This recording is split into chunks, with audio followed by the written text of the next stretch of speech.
Welcome to Mystical Minds.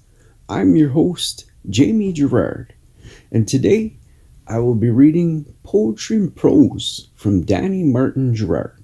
He's the author of the Poetic Cues trilogy.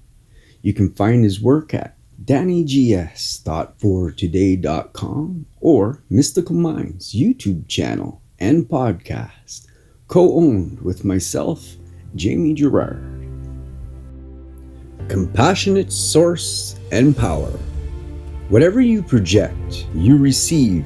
So make sure you're shedding light, not darkness, in a world of myriad facets. Know that this very energy has a way of making its way back to you. As a thank you from this compassionate source and power. Thank you so much, Danny G. That was very powerful. And I believe this. I completely believe this.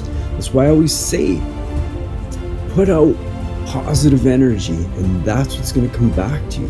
Follow love and that's what will come back. Because if you put out negative energy and you're always hating things, not wanting something, that's going to come back to you.